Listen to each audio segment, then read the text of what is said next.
Il y a ceux qui ont la lumière sur le chapitre 6 des Romains et qui, par la simple foi, prennent l'attitude qu'ils sont identifiés avec Christ dans sa mort et qu'ils participent à sa résurrection.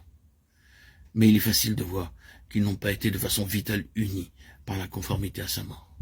D'autres s'insurgent contre ceci, qu'ils appellent théorie, et disent qu'ils veulent quelque chose de plus, qu'ils veulent que le Saint-Esprit fasse une œuvre réelle en eux. Sur ce, le Saint-Esprit commence à leur enseigner ce que signifie être unis dans la mort avec Christ.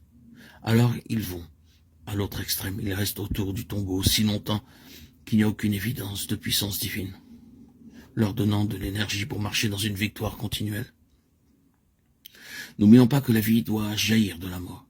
Il est vrai que nous devons être plantés en lui dans sa mort d'une manière vitale, mais nous devons aussi être unis à lui dans sa résurrection. Quand vous êtes amenés à connaître sa mort, vous avez besoin de vous en remettre à lui pour qu'il vous donne sa vie, source d'énergie, ou bien vous serez sans pouvoir dans votre marche pratique.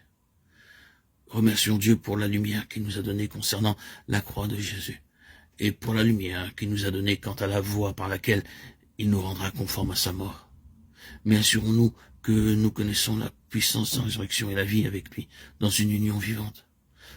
Dans le moment de conflit le plus sombre que vous aurez à subir, dans l'heure de l'épreuve la plus dure à laquelle vous serez soumis, si vous êtes unis à lui, vous pourrez dire « Je suis avec mon Seigneur ressuscité au-dessus de cette situation, je refuse de lâcher prise, car je me tiens avec lui sur une position de victoire.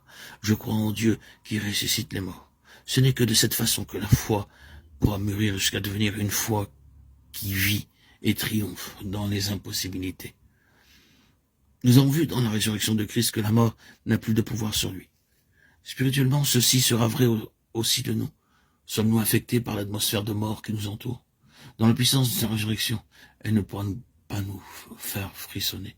Nous sommes unis à lui en tant que le vivant. Par conséquent, rien autour de nous n'aura de pouvoir sur nous. Rien ne nous entraînera en bas. Le manque de vie autour de nous ne nous refroidira plus.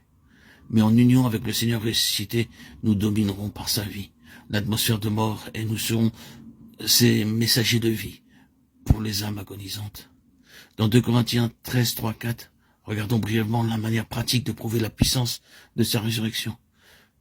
Puisque vous cherchez une preuve que Christ parle en moi, lui qui n'est pas faible à votre égard, mais qui est puissant parmi vous, car il a été crucifié à cause de sa faiblesse. Mais il vit par la puissance de Dieu. Nous aussi, nous sommes faibles en lui, mais nous vivons avec lui par la puissance de Dieu pour agir envers vous. Pratiquement, nous devons être toujours faibles en nous-mêmes et savoir que sa puissance agit par nous, simplement en la voyant agir dans les autres. Vous cherchez la preuve, n'est-ce pas, que Christ parle en vous? Vous l'avez ici, il est puissant dans les autres, les bénissant à travers vous. Comme si Paul disait, je suis que